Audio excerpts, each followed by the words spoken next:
And now, ladies and gentlemen, it's Friday, Cinco de Mayo, and it's a great day to celebrate. But before we do that, it's time for the news review and preview. And here we are with a one and only John Bailey from the Rome News-Tribune and the David Crowder of the WRGA News Center and Star Wars Fan Club. Yeah, it was also Revenge of the Fifth today. Revenge of the Fifth. Revenge of the Fifth. Yeah. We could, Tony, if you really, really want to, we could just flop this over and do a Star Wars discussion, as David is not the only Star Wars dork in this room. Well, we got two dorks and a half here. I'm about Absolutely. half dork. But have you ever has there ever been another movie where it spawned a holiday?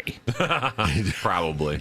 And do you think that years in the future, May the 4th is going to be like Columbus Day or something? Man, I hope not, but I could. It's a bank holiday. As ridiculous as life Well, is. as long as they don't build a statue, would you have to move it later? That'd be all right. Luke, your statue is here.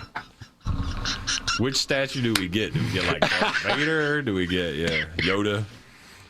I'm sure someone won't like it later on.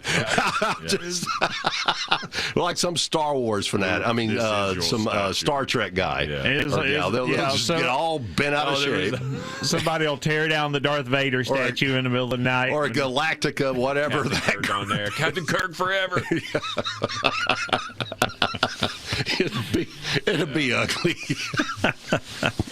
Yeah, that's when it gets ugly, when you get the Star Trek and Star Wars fans at it. There was somebody that I can't remember what it was, but it was just like one sentence of something that was like, this will irritate every single dork and it was misattributing like a Star Was phrase to a Star Trek thing, and then yeah. And then maybe it threw Gandalf in there too. So. Well, one of the fans was it Galactica 2000. What was that TV show? Galactica. Battlestar Galactica. Yeah. And then they just kind of push those people aside and say, "You're not for real." That's fair. Now, the original was kind of a Star Wars ripoff, but when they did a reboot back in the early 2000s, that was a really good show. Oh, okay. Really good show. I missed that one. I got it confused with Buck Rogers in the 20-something century for a second. Robert. Yeah, with Gil Gerard. That was classic, the little spaceship and the smoke. Yeah. Oh, yeah. That's good stuff. All right, I have no idea what we're doing here. All right, yes, the news. Well, we were going to talk about ethics or something. But let's talk about the Jedi. Yeah, the Jedi. But no, the Jedi were very ethical. They were. Or were they? I don't know. It depends on. I don't know, man. They were taking kids from families. They were, they were not. Yeah, I could go. I could. That's so dorky. Hey, I could actually have that discussion. We can put that on an extra. They were a non-representational governmental agency that did not report to the public. They had no. Yeah. Anyway. Well, quasi-religious. Guess it depends on your own point of view. Exactly. It does. Well, news people are people too. Let's talk about some of the news headlines. First of all, the first ethics hearing with a Rome City Commissioner, Mark Cochran. It took place. They had the first round, and now they've seen that there's good cause to continue on with the hearing. So, what is the take on this? What do you guys? Well, so I mean, this is, if I was going to liken this to a judicial, like a criminal trial, which it's not, this would be the indictment phase. So this is where they say, okay, there's enough evidence to move forward. I think the takeaway I had from it, and the thing that bothered me about it is that it seemed as if at least two people on the 3-person panel had already made up their mind,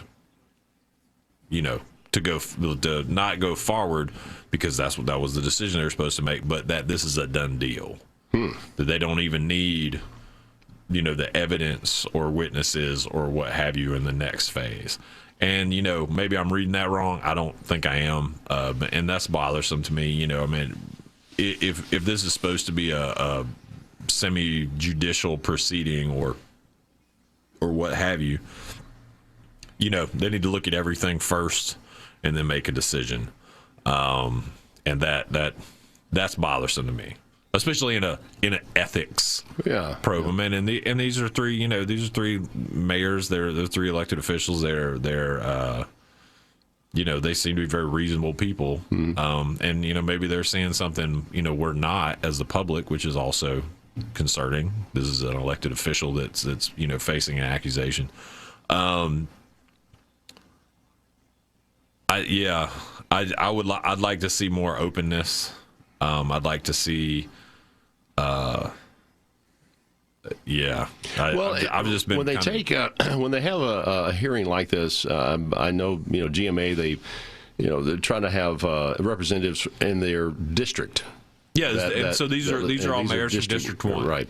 And I guess that's just proximities for travel and such. But that makes sense. I would think that maybe in the next round, I don't know if they can do this or not. Is that not necessarily make a lot of sense, but have someone else from outside the district that is totally removed from any conversations whatsoever to hear whatever arguments are on both sides. Well, and I think a reasonable person can take themselves, take a step back and go, okay, let's just listen to the facts of the matter. Now there was an argument as to whether or not the complaints against City Commissioner Mark Cochran and his attorney basically said that the scope of what this panel should be considering is limited to the complaint filed by the city's HR director, essentially saying that Cochran has been, rude and that he has made this a hostile work environment. There are people within the city, like I spent kind of this week sort of talking to folks that work for the city, and they feel that that's the case. Is that an ethical violation though?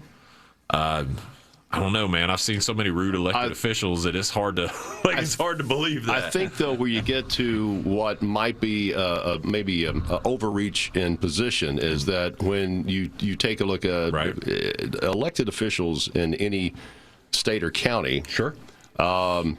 They're there as the legislative branch of it. And as far as the day-to-day operations, as far as personnel goes, yes, that's the manager or the clerks, whatever type department of business heads, all that. Right, they deal with that. Elected officials never should ever address an employee or discipline an employee of that, because that's not their job to do that. And that's not the scope of their. No, that's way outside of what they're supposed to do. So I can see where.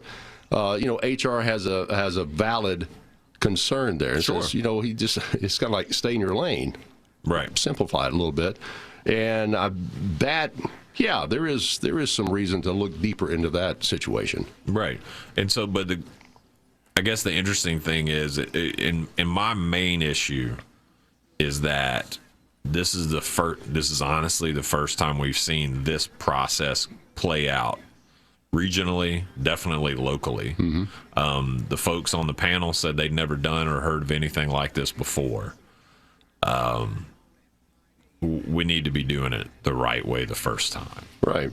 And that's my main concern. And so the next question is, too, after all is being presented and everything, what's the discipline? If it warrants any kind of disciplinary action, they don't have any power to do that. They can make a recommendation. What do you do? Yeah, and I guess it's left up to the commission.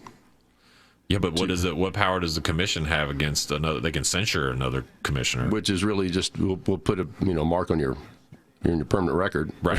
I mean that really is kind of what it is. I know. Well, and that's the other point is we're spending this much money. Yeah. Right. The city, we taxpayers. What is the point? What are we getting out of this?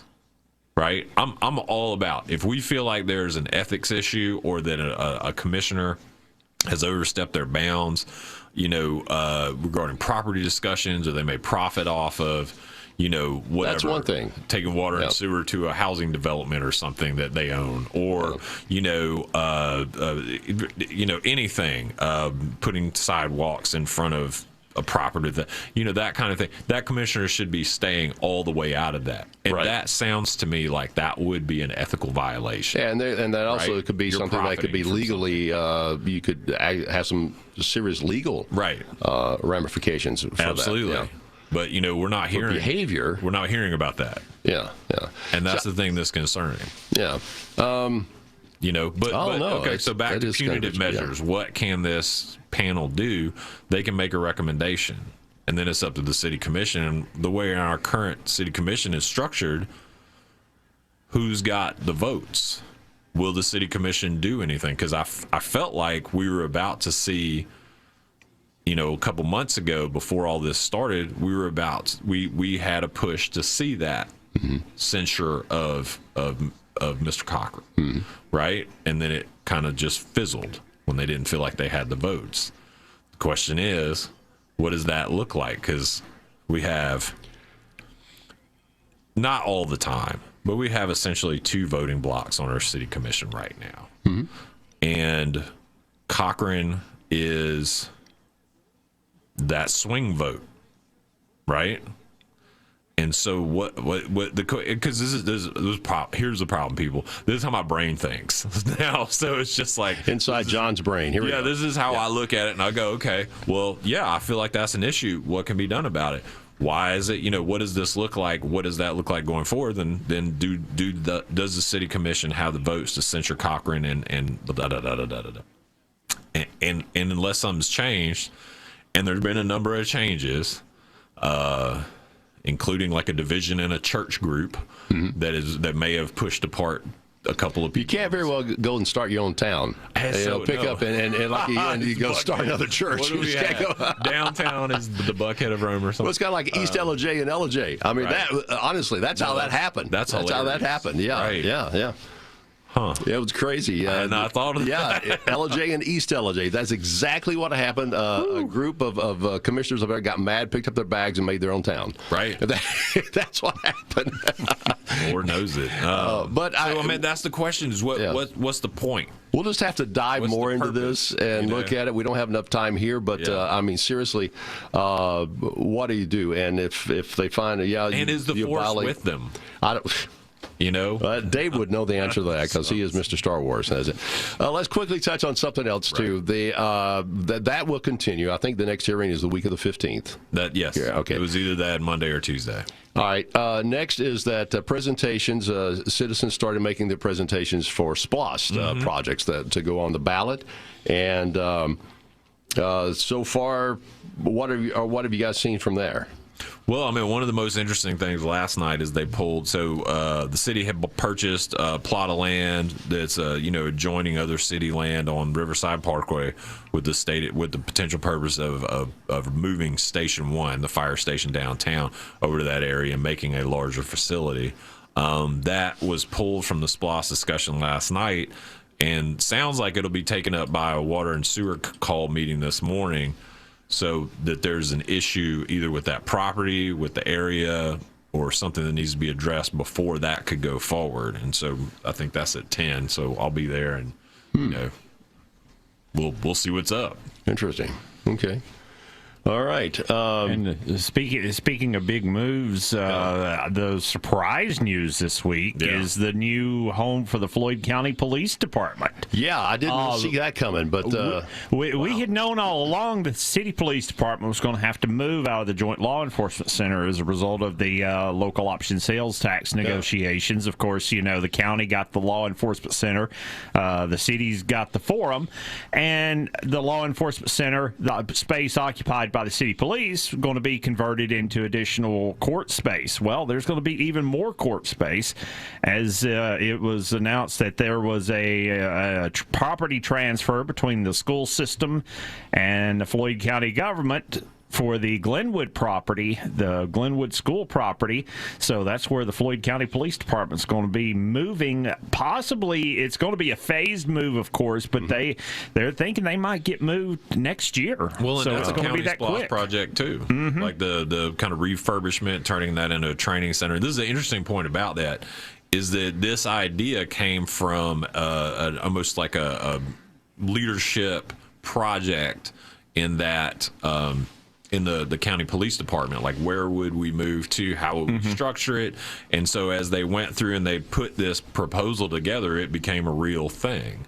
You know, so for the past year or so, this was almost like a intellectual, hey, how would we do this? What would we do? And as they built to it, they were like, this could be a real thing. And then I'm assuming they approached the Floyd County Board of Education, who, I mean, let's just say Glenwood's already paid for by taxpayers. We already did it. Yeah, it's a building that's not going to have to be built. That's and they've got that huge gymnasium. And so let's say it's one more issue off the books for the Floyd County Board of Education. Well, that's good. Now we can figure out what's happening with the Cave Spring School. Yeah, but well, it used to be that's another whole building. Into another deep hole. I know. When I was younger, you know, Glenwood, that area out there, that seemed like that was far out. But you look at the tennis center, you look at all of the development that's going on along the Armurchie Connector. I mean, that's, you know, that area of the county is really starting to.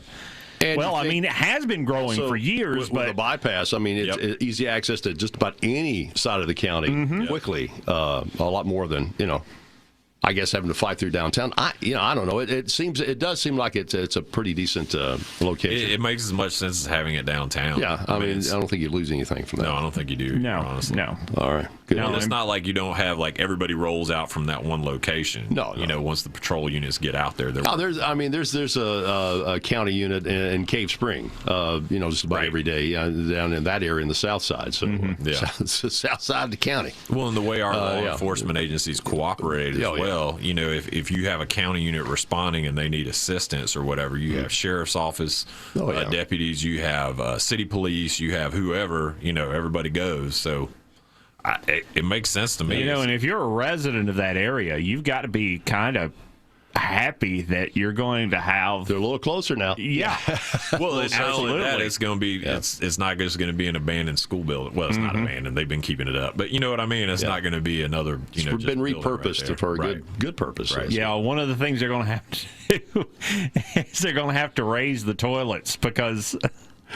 Oh, that's true. Yeah, it was built for elementary students, so they're going.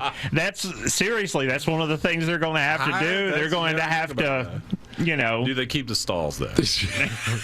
We got to go on that note. We'll continue this next week. John, Dave, thank you. May the 5th.